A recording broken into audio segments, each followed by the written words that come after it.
You want to hit that record button? Awesome. Well, good evening, everybody. Welcome to our the Life Project Third Thursday guest speaker edition. My name is Gabriel Montrenault, and we have a great guest speaker tonight. So I'm honored to introduce our guest for this evening, Paige Rane. She has a bachelor's from Harvard University and a master's from the University of Oxford. I met Paige working collaboratively on some community engagements surrounding the food sustainability initiative. And we've done some really great work in the community and got some grants, wrote some grants together, successful grants together. So, while we were working together, I learned quite a bit about Paige and what she's interested in, and found out she had a passion for self-care through herbalism. And I thought it would be a great topic to cover on today's Thursday guest speaker edition. So without further ado, I just would love to let Paige introduce herself and tell us a little bit about your journey in the herbalism space, current and past. Paige, take it away. Thanks, Gabe. I'm going to share my screen again now. That's cool. So as Gabe mentioned, I'll go into my kind of background in a moment, but I wanted to give just a little bit more context on what I'll be talking about today. So in addition to just talking about my own journey into herbalism, I thought it might be helpful to talk about ways that, like, using herb farming as an example, talk about the ways that there are like different strategic growth opportunities for farmers. As Gabe mentioned, we previously worked together in like kind of the food sustainability space. And my passion is really about really ensuring Black and Brown communities have what they need to be well, and that we all do our part in just living more sustainable lives. I previously worked in the space of mental health as the chief of staff for an organization called Black Girl Smile. But I have consistently over the years just consulted on a variety of projects. And oftentimes what I do is help those who are busy doing the work. So whether that be those who are in the cannabis space, those who are in the health and wellness space, really think about their craft and how what they're doing can really reach more people and deepen impact within the communities that they care about. So hopefully that will be just present throughout this presentation, and would love for this to be more of a conversation as well. So again, just a little bit more about my background. A lot of the work that I do has been within the space of community event planning, but also thinking about strategy and research and storytelling, because too often those who are doing the good work out here are oftentimes so busy doing the work that they don't get a chance to tell their stories and to reach more people with the impactful work that they're doing. And so it's been really great to utilize that talent of mine to work with those who are in the spaces of, again, sustainability, cannabis, and then social welfare. So I wanted to, before getting deeper into like my background in the herbalism space, I know Gabe, you gave like an overall intro of who's in the space, but if people feel comfortable, I would love to just hear from folks as to like where you are, and then something that maybe like something you're thinking through right now as to how, you're looking to deepen your own work within this space. So yeah, feel free if anybody wants to start, or if you want to use the chat, you can also do that as well. Well, I'll go because, I'm fascinated with the idea of self-care through non-sort of pharmaceutical means. And so I've been recently looking up, herbalism and sort of the history behind it. And it's kind of fascinating to see that, a lot of African-American families, a few generations back, it wasn't unheard of to have like 10 to 13 kids in a family, right? And, be dirt poor, there's no money for health care, health insurance. So what do? You go to, the castor oil solutions, you go to the rubbing alcohol, you know, um, applications. So you do what your grandmother did, and in terms of trying to find ways to remedy things naturally. So for me, it's really a fascinating space to try to get back into from a holistic standpoint, in terms of, you know, we were badly exposed by COVID in terms of, transportation and logistics, and what if the shelves are empty for, Neosporin, things like that. So I want to learn about those things now versus when the X hits the fan, so to speak. So that's kind of where I'm at right now. Very introductory, but very interested in learning more about the space. And I'll yield to someone else. Well, I'll jump in there. I'm John Jamerson, Legacy Taste of the Garden here in Indiana. I got into this space approximately 22 years ago. Came home one day and my wife had to go to the hospital for an emergency. They gave her 10 days to live. In the process of going through that, they were telling me that once she made it past the 10 days, that she would be on medication for the rest of her life. And I had grave issues with that. I'm like, well, why are you, giving her medication? She's in her 30s at this time. And you're talking about she's going to have to take medication for the rest of her life. Why is it that you're not curing her? And so what I found out is that the medications that they give us today is not to cure us. It is just to help us to feel better, to alleviate the symptoms and stuff, and make us comfortable with the situation. And so it was at that point in time I started looking into Dr. Sebi, started doing my research and stuff on the natural remedies, and even the background on it, on how all these big pharmaceutical companies are the ones who run these medical universities, and they run them so that they can get them away from the holistic style of medication, although that's where they get all their stuff from. They just add man-made chemicals to it so that they can clone it and claim it as their own. So been in it for a while. I don't like taking medicine, and so I try my best to eat healthy as I can, and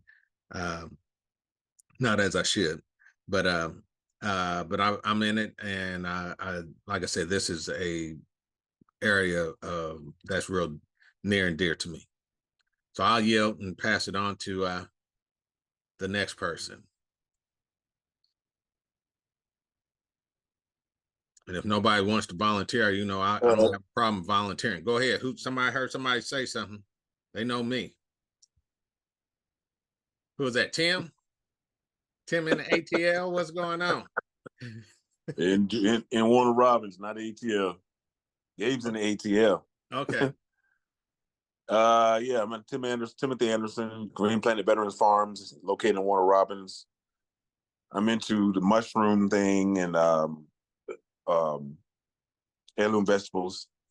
The mushrooms, especially the lion's manes and the cordyceps militaris. So I'm dabbling in that now, because the lion's manes is good to help you with your mental health, and they say what is that, dementia and stuff like that, but haven't been proven. So yeah, I want to get into the herbs and do I do my own sea moss, and I want to start adding herbs and mushrooms to that, and because I just had a heart attack on the 23rd of December, and I have a stent in my valve of my heart, or whatever they put it at. So, and I'm on more medications. So it's like you're saying, the medication is just to help you. It's not to heal you. And there's a lot of herbs out there I've been reading up on that'll help you with your blood pressure and your sugar and all that other stuff like that's bothering you. So yeah, I'm very much interested in that.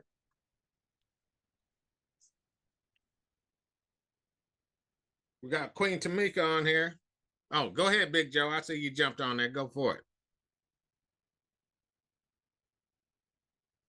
All right, now I can see your lips moving, but I can't hear a word you're saying.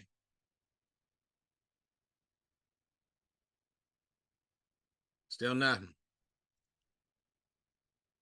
Poor Joe, that's probably his cousins or his niece's phone. You know how sometimes he it happens. It happens. Big Joe, we can't hear you, brother. While we wait to figure that out, how you doing, sis Paige? My name is Tamika Peoples. I'm into more kind of the cotton and vegetables. We do a vertical line where we produce our own t-shirts from the cotton that we grow or either source from Black cotton farmers. Our first farm in this space is, I'm a new beginning farmer, so I'm new to at least the space of agriculture, but definitely not the agribusiness side. We have a farm in North Carolina, and near Rocky Mount, North Carolina. It's a 10-acre farm. We're going to be growing some indigenous brown cotton as well as green cotton this year, and then doing some greens, some Carolina greens, and definitely just getting it out into our community and doing more of kind of production and textile with fibers. But the herbal space and the healing with medicine or food space is really kind of what brought me to this group, the Life Project Legacy Farming and Health Group, is connecting grocery stores and Black producers with, knowing that we already produce this stuff. How do we get it into markets where we know it's needed in our local communities? So really, it's good to meet you. Good to be in here and see everybody. Thank you for working and presenting with us today.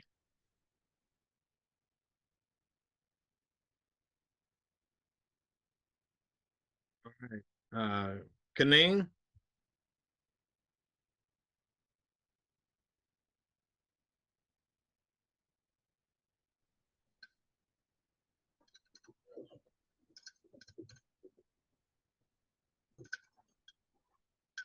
All right. I'm thinking for the sake of time, maybe let Paige go ahead and. Yeah, that's what I was about to say. We might as well go on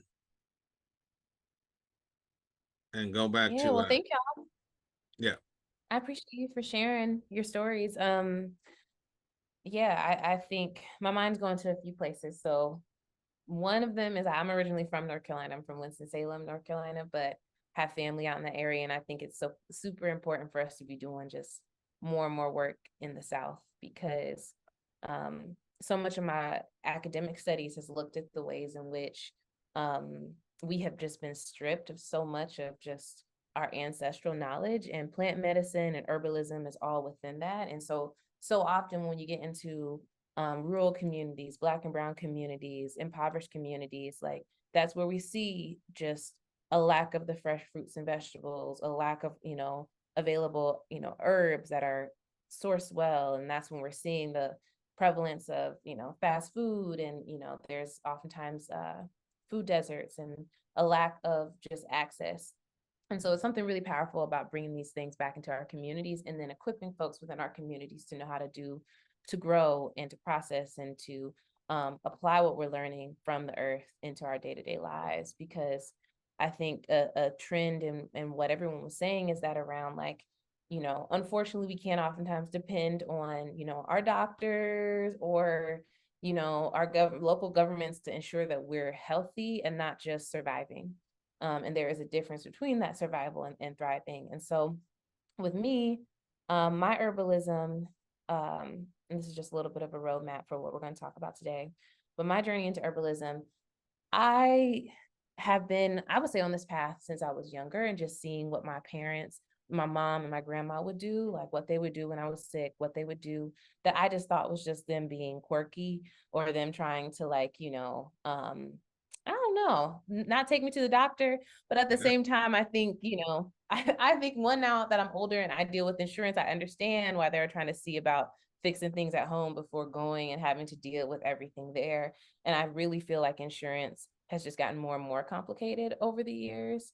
Having a lot of friends who are physicians and providers, a big pain point they talk about is that they don't feel like they're able or incentivized to provide quality care to people as much as like ensure that the hospital that they're working, or the clinic that they're working for is making money from insurance. So we're in a time where we really are having to empower ourselves and our communities with the things that are going to help us be well in the long term. And so for me, I've been on this journey and learning and practicing for the last few years around herbalism, particularly focused on herbal teas and infused oils, and thinking about like our digestive health and skincare.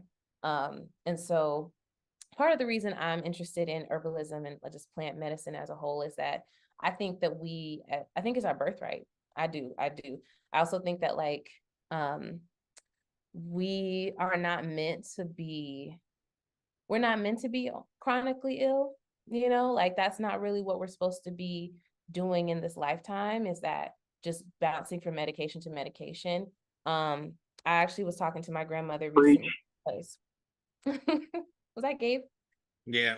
Yeah, sorry. Yeah, you hit so many heads on the nail.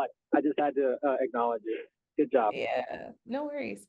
I was talking to my grandma because she has been, for years now, the doctors have been trying to figure out what's kind of causing her to be low energy and to have issues. And recently she's been getting this, it's been like a vitamin D.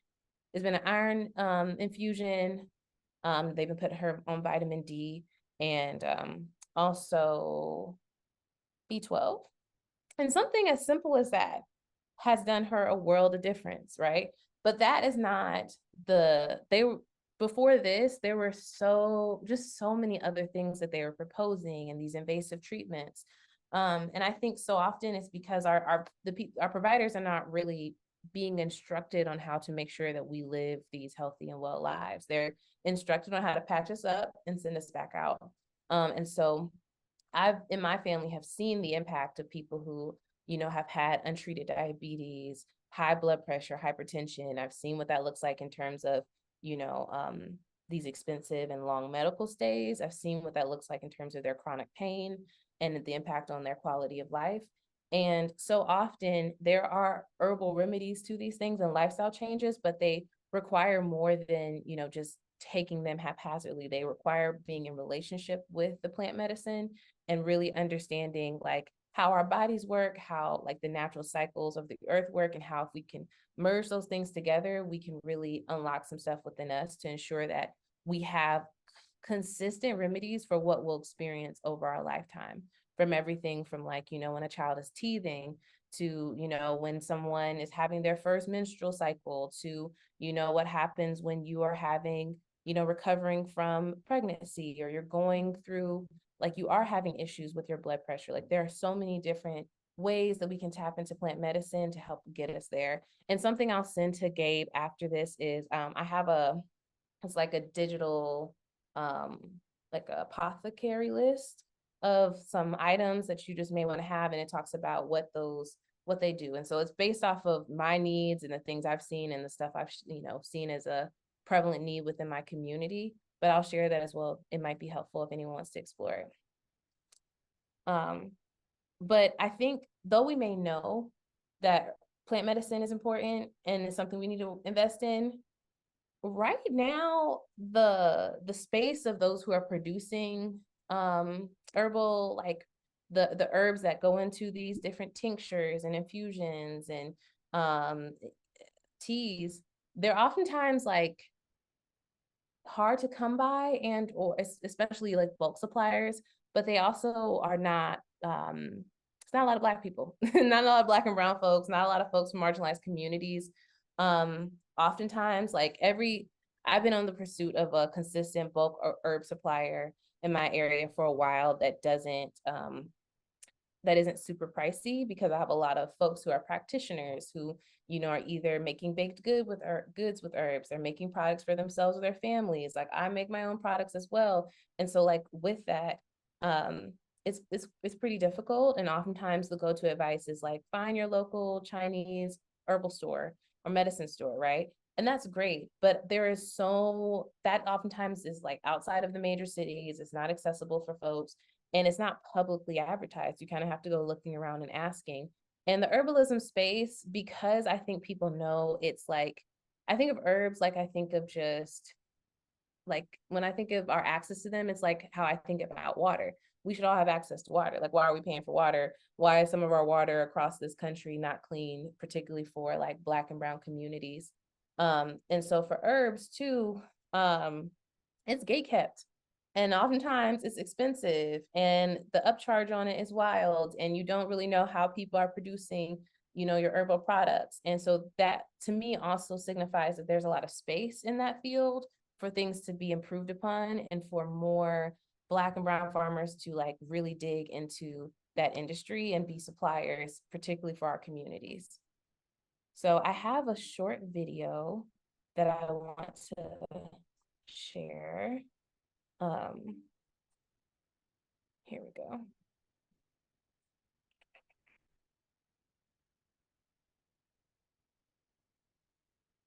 Okay, do y'all see this video? The YouTube? We see something coming up now. Okay. Now, Yeah, it looks you, like you it, gotta yeah. you gotta hit your share sound for us to be able to hear it if it's got Okay. sound to it. So, Okay, so let me go back sometimes you in. might have to go out of your share screen and then go back in, and at the bottom, hit the sound part of it. Okay, I just did that. Let me see if it plays. Here we go. Let me know if it doesn't. Even if you had that huge piece of land, Can you you hear would it? require a ton of cash. You can? Yes. Okay, cool. Let me just pull it back a second. The area of land Sorry, required. before getting into this is a farmer he's outside of the States, but he's talking about his journey of getting into herbal farming and just kind of the different considerations he had. We won't watch the whole video, just like about 2 minutes of it, but I think it's like helpful context, because he had previously done some pig farming, he had worked in tech, he had done, you know, a few different things, but he was really wondering like, what could he start on that didn't require such a huge investment of money and land. And so he started to just really invest into the herb farming space. They don't require a huge piece of land to start, because even if you had that huge piece of land, you require a ton of cash to get it going, to get it started, to get it moving. But now, whatever it is that I had a small piece of land, at least a half an acre, and that is where I had to start with what I had at that time, because I'm an entrepreneur. I have to work with what I have. I can't say, you know what, I don't have this, I don't have that. I had to start with what I had. So I started with my half an acre. And on top of that, I did a cost benefit analysis. Nikaona, okay, fine. If I do, let's say, a half an acre of this, and this is the amount of money I'm going to put in, and this is the amount of money that I'm going to get back. I was like, you know what, I'm sold 100%. And if if it's the export market, it's the value that you're going to get from that is so much better compared to if you're selling to the local market. So one of the key highlights in this venture is that I've been able to get access to markets that I never thought I would, and that is, let's say, for example, in Europe, or whether it's in Bahrain, or whether it's in Dubai, or whatever. I never thought that at one point I'd get access to market abroad. That is, to me, was like a dream. But once I started doing my research, once I started talking to people, they were telling me, hey, you don't worry, this market is available. You just get the crop ready. Actually, most of them were like, you know what, just get the crop ready. The market is there. Although he then goes to talk about a few folks that scammed him. So, you know, be careful of the scammers out there. But something that I think was interesting about when he talks is that I don't fully agree. He's coming from a different place when it comes to like what his local market really consists of. But I think that I think it is important to think about different markets, even if you're not thinking about international markets, like really thinking about who, by expanding to herb production and herb farming, like who do you have access to? And so one of this next slide is really thinking about some of the opportunities for herb farmers. So when I think about the herbalism space right now, and Gabe, you mentioned this a little bit when you were talking around this whole idea of self-care. Coming from the mental health space, I would say there is a lot of opportunity right now for herb farmers and those who are interested in herbalism to lend their talents to that space, because a lot of mental health providers, mental health organizations are recognizing the benefits of herbalism, of plant medicine, whether that is incorporating that into their practice, if they are like yoga practitioners, therapists, if they do social emotional learning within schools with students, if they are working, with families. There's just a lot of opportunities for people to have that be a part of their practice if it isn't already. Because if you think about the usage of herbs, it can be for everything such as like aromatherapy. It can be helpful in terms of what you're digesting, what you're putting on your body, what products you're using. And so often that is like, for example, when I worked for Black Girl Smile, we would do when we would ever want to have like maybe herbal infused products, it just ran us so much money, right? It was so much so to the point where it was more cost effective for us to actually walk the girls we worked with through how to make their own products than it was to actually try to buy them in bulk, or buy the product, the finished products themselves. So there's a really big opportunity to really be part of the harvesting movement and getting herbs out to places to be resold, processing herbs into products. So there is a huge upcharge. When I've done my herbalism classes, a lot of them in training, so much of it is recognizing how we are overcharged for herbal products. And, I'm never going to come for anybody's hustle, but I think like so many of our people don't see themselves as being able to really afford these products, and these products come from the earth. And so there's a big opportunity to get herbal infused products into farmers markets or to community organizations to get them out to more folks. Even in some of the work Gabe and I did together, we were thinking about like we were working on a project that would have been delivering out like groceries and vegetables and fruits and produce to the community. And one of those components that was really important for me to like in thinking about getting stuff out to folks was like the herbal products. Like, how do we get people starting to dibble and dabble with herbs in a way that doesn't feel threatening, that doesn't feel like they're going to get something wrong, but helps them walk through this as an option for just their overall, like their day-to-day, their wellness. But we didn't know where do we go to get that? Where do we go to get that for the price point we needed? It was very hard to find that. Super surprising, but very hard to find that. So there is a really big untapped market for or untapped audience that's interested in providing this for communities. So whether that's your community nonprofits, those organizations, local wellness providers, and then even thinking about how the kind of facilitation or support that could be provided to groups who are looking to grow herbs or to help their community members grow herbs right now. And I've shared this with Gabe, one of my friends, she has a really big backyard, and she is looking to kind of have create a little bit of a garden back there for us as her friends and family to utilize, and for us to each have our own garden bed. And she's asked me to help start the herbalism side of it, or the herbal side of it.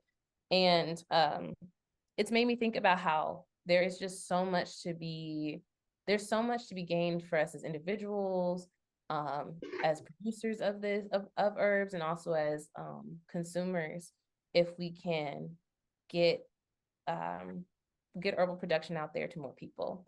And I think who better than to have like those who are already doing this work be the ones to lead on that, because too often it's folks who are outside of our communities who are benefiting from the fact that we don't have these things and access to these things within our community. So they can upcharge us, they can give us things that are not organic, that are not grown well, that are, so often, even when people are thinking that they're, getting a tea, like a bag tea from a store that's going to be helpful, they have no idea what the quality of that herb was, how it was grown. Like we don't even look, because it's usually ground up into a powder. Like we don't even look to see.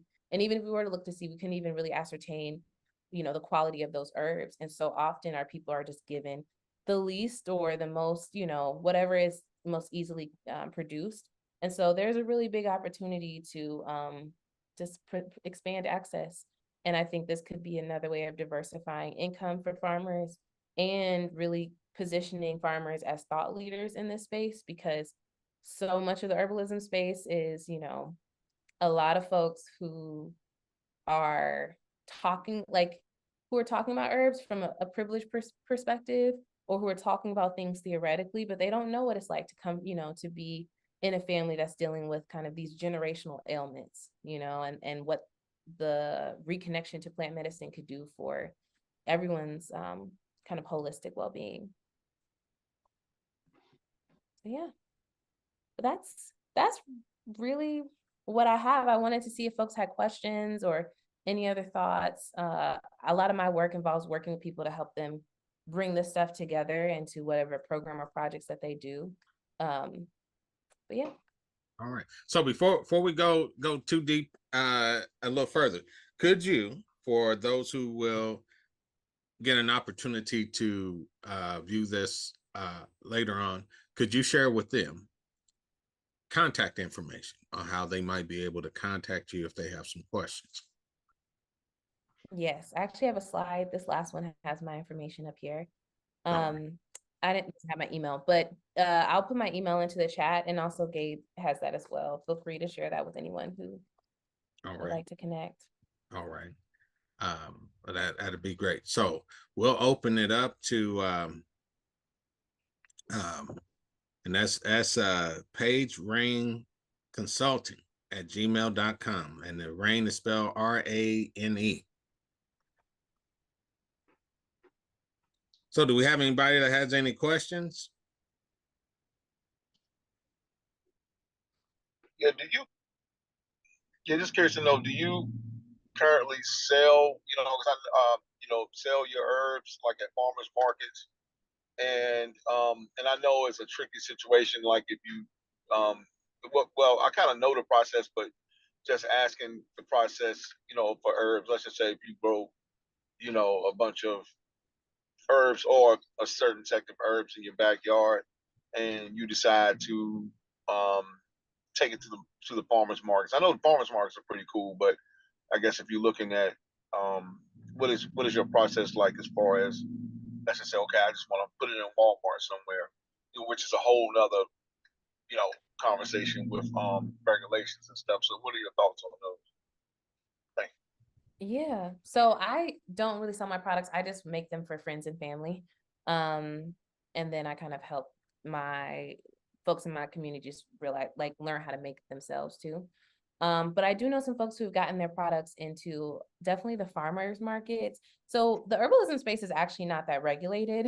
That's why a lot of people are able to sell products and make claims on their products that are not, like, regulated by the FDA in the same way. So you, as an herbalist, you have to kind of lead with that and let folks know, like, hey, I'm not a doctor. I'm not, like, these are all suggested. So there's a lot of, like, leeway, and that's kind of where sometimes my concern comes when it comes to just, like, getting any type of product that you might from, like, a farmer's market, or even from some of these, like, influencers and social media folks, is, like, understanding the process, because there aren't as many regulations. You don't know if people are making this capsule in just, like, their sink at their home, right? You don't know unless they've been certified as far as being an organic farmer, like, the quality of the herbs there.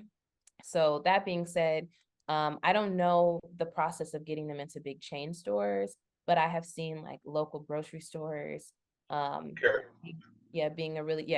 different products or herbal infused products. I've seen the farmers markets for sure, but most of the herbal products are sold, I see them sold online and sold like through social media and, you know, outlets like that and shipped directly to consumers.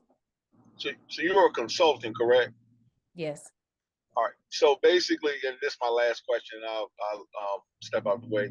I know I've been, I know the last year or so I've been running a lot, and I've actually picked up some extra weight, but I actually started going back eating vegan and actually lost some weight, lost like 7 pounds actually.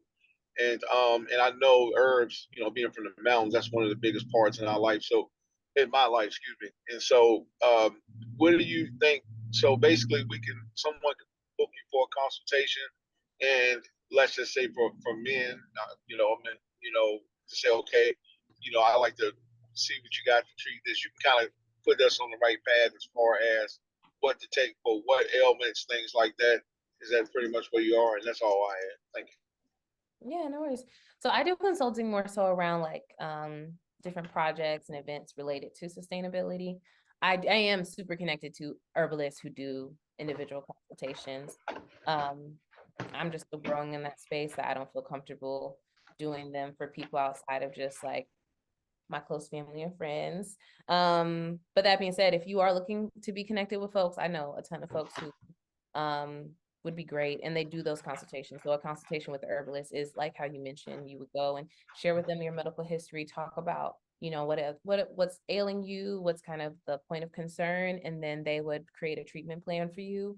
And oftentimes with herbs, like time does a lot of time just does a lot in terms of like its effectiveness. And so if you have something that like really requires an acute level of like medication, then that might be a tincture that you take multiple times a day. That might, if that is a bit more of like a lifestyle change, then there may be something like teas that they're giving you that you take over the course of like, several weeks or months, that then allows your body to like adjust to whatever's going on, particularly if you're thinking about like diet changes, weight loss, anything of that nature. They would be able to really help to put together a plan that's oftentimes coupled with, those lifestyle changes, so that, as we were mentioning earlier, that is not just medication you take and then it kind of just soothes your pain, but really starts to help your body heal, and allows you to create the habits to sustain that healing. So definitely let me know if anybody's interested in being connected to any consultant or those who do consultations and paid consultations. I am down to make that connection. Well, I would definitely say yes. We would definitely be interested. Now, I'd like to take it a little step further. I heard in your presentation that you said that the high cost of herbs and things of that nature and how it's open. To me, it just seems like a pretty simple remedy. I often tell people, I find it crazy to see that we have Black and brown farmers out there, and they're the lowest paid people, farmers that are out there, make the least amount of money. But then the majority of our communities are food deserts. And so we should be, first people that we should think about, hey, let me go get some food from is, our own farmers, but we don't have that connect. And so my thing is in this area also, do we have that connect to where those who are processing are in need of these herbs, are they connecting with the farmers to be able to do it? Because herbs are, I won't say that they're, just super easy to grow, but, each farmer has sections in this field that are not highly productive for row crops and things of that nature, or for produce and stuff like that, but they will be ideal for herbs. And so, my thing is, in what you're doing, are you also in the process of connecting the farmers with those who need, and setting up with the farmers what they need to grow in order to help it, reduce those costs and things of that nature? Yeah, no, I think that's a great question. So much of my work has been on the community group side of it. which has been looking to find those farmers and like see who's it. But oftentimes the focus, because we have so many folks in food deserts, is on like the fruits and the vegetables, you know, and if we can, the meat, versus people see herbs as like this extra thing. And I think there needs to be a shift in folks seeing it as like, no, we're helping build up our like community medicine cabinet. Like we're helping people to build that and invest in their health, because in so many of the conversations, particularly with the community organization I was working with, Gabe, on, we would be talking to farmers, but it's like asking like, oh, how many peppers can you grow? How much, what are you yielding for these other crops? And herbs would be like, oh, if you can do this, we'd love it. Or maybe we'll try to grow this in our small community garden. And so it's deprioritized. And so for me, part of even coming in today's presentation, what I was talking with Gabe about is like, I really want to be more connected to farmers to say like, hey, this is something that is worthwhile if y'all can spare a few beds or have like access, and then being able to support them with getting those herbs out to communities who need them, because it's really hard. It is really hard to find bulk producers who are doing it the right way. And I think part of that, a sneaking suspicion I have, is that like a lot of folks who are benefiting from the cost of herbal products being driven up, like, I don't think people want to know. Like, people don't share, even in the herbalism space, people don't share.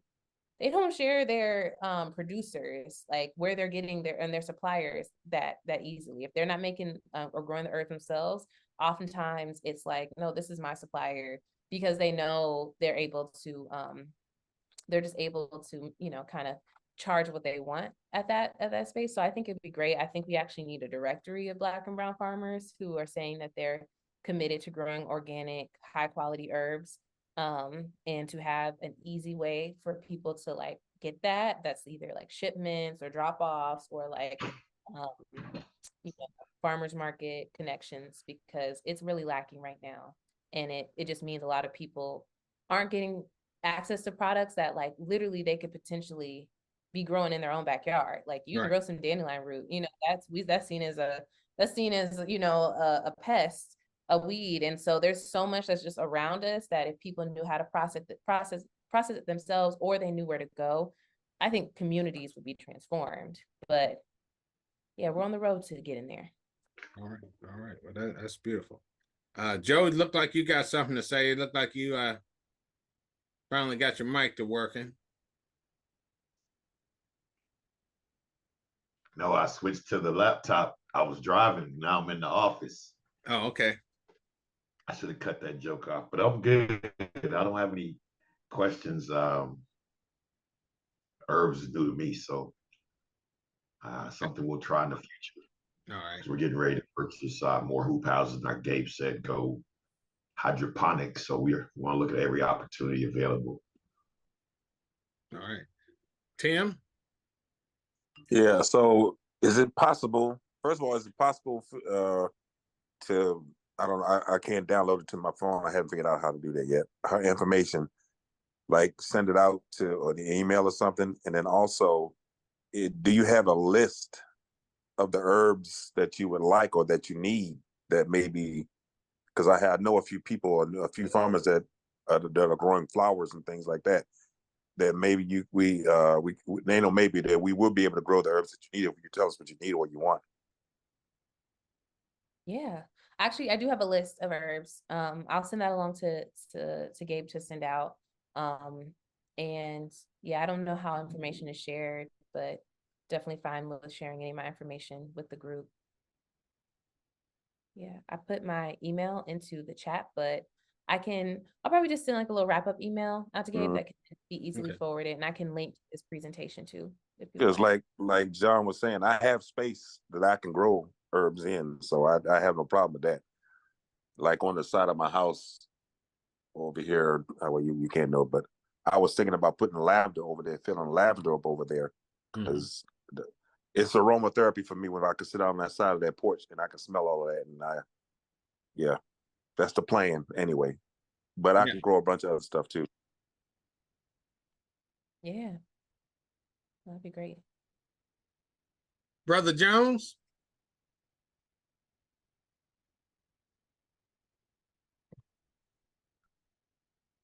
You got your mic on?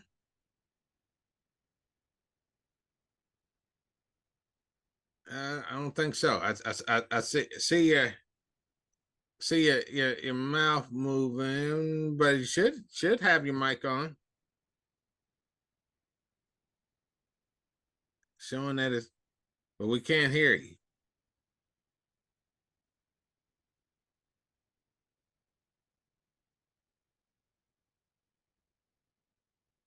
So if you have a question or anything, if you could type it in the chat, we'll ask it for you. You good? All right. All right. All right. Go ahead, Gabe. Yeah, I was just going to say, maybe we could have a follow-up call, maybe another iteration of this topic, because we're talking about herbs and the importance of herbs, but there are a lot of herbs I don't know what they do. I don't know how they can be beneficial to me. So, for example, you mentioned dandelion, which is considered a weed. But yeah, what purpose and what ailments does dandelion address? And then there might be a bunch of other herbs. I don't. What does sage do? What does chamomile do? How can these things be used? Are they used in teas? Are they used in a different sort of a formulation? So I'd love to maybe follow up on that and just get a better understanding of which herbs can be beneficial and in what ways. And I thought you did a fantastic job, Paige. I'm almost tempted to see if we have some space on our conference here coming up in June or sometime like that, to see if you can come and speak on your experiences. But that's another topic for another day. But I just wanted to say great job, and I'm very interested in learning more about the herbal side. So thank you for coming on tonight. Thanks for having me. This was great. I'm definitely down to do a part 2. I'm actually working on a series soon with a fellow herbalist around just like the digestive, like kind of the brain, the mind gut connection of how like our gut is just so off balance these days, and the ways that impacts like our ability to process, mental fog, y'all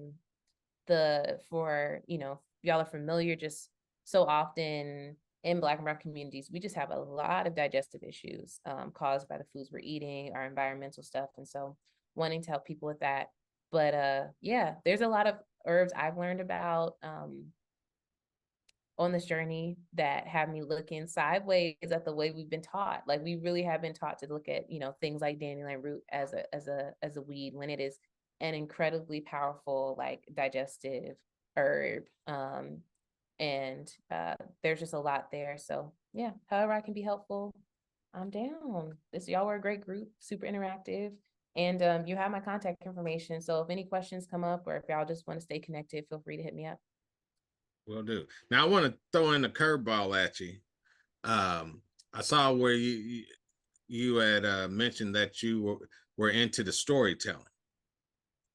Can you touch on that a little bit more? Because where I'm from, we're part of Lyle Station, Indiana, and we're the last remaining African American settlement here in Indiana. And it, along with my father-in-law, are featured in the Smithsonian African American Museum of History and Culture. So hence where we come with the name of legacy. But our thing is that we try to push the narrative that we all have a legacy. And so I'm often trying to get everyone to kind of try to share what is the legacy of their farm, what they're doing, and things of that nature. And I think that will be some great opportunities for storytelling. But I think most of our people don't, we just listening to what you were saying and everything about how you go about doing your herbs and stuff. So often we just do stuff to help it, others out. You make your tinctures, you make your herbal solutions and things of that nature, and you just, in a sense, give it away. And not that we shouldn't do that, but a lot of times we devalue the work that you're doing. We devalue the work that is being done, and other people see it as worthless, so to speak, of little value. And so, but I think that the things that you're speaking of have great value, and that it's not until we are able to tell those stories that we begin to see and understand the value of the work that has been done out there by those unknown, untold heroes who have been out there working and doing the projects in our communities and things of that nature. So if you could touch a little bit on that, while we got a few more minutes before we wrap up, I'd appreciate it. Yeah. No, I think that's a great question. For me, why I identify as a storyteller is because I do a lot of work in my projects around helping people see the value of what they're doing and sharing and like retelling it to them, because so often, like you said, we do downplay the things we do. And we don't tell that story, so then people don't know, and they don't know how it connects to these other legacies we may have. And so I think sometimes that when it comes to farming, when it comes to anything that's agricultural, when it comes to herbalism, it can sometimes make people think like it's an old thing. It's an old thing. That's what my grandma did. Like, that's what oh, they grew up a farm. They're from the country. Like, my grandma's from the country. I remember as a kid being like, going back and going out with her to like pick collard greens and to pick vegetables. And in my head, I was like, I can't believe, I was like, people used to do this. People really used to be out here doing this all day, all the bugs, all the heat. I think it just doesn't oftentimes feel like something that fits into our modern lives. But I think when we start to tell the stories of the people who do it and the impact that it has on the community, that starts to help people shift and see how it's important and how it's something that needs to be invested in. So I think of storytelling as a component of any of the work that I do, because we have to change the narratives that are out there about, what that is. I think a lot of times we distance ourselves, particularly I would say as Black people distance ourselves sometimes from farming, and younger people distance themselves from farming because it feels like something that's, tied to slavery or tied to like, you can't get rich off of it. And like these different narratives there, versus it seeing like, farmers and those who have worked the land and been in relationship with the land are the reasons humans are still here, are Right. that have sustained us throughout generations.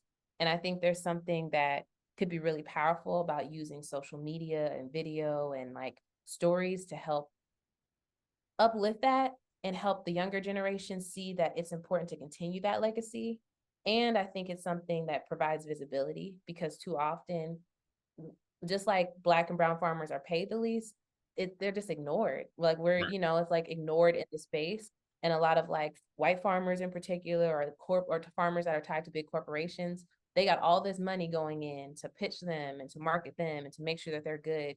And it is like the independent or the smaller farmers that get disregarded.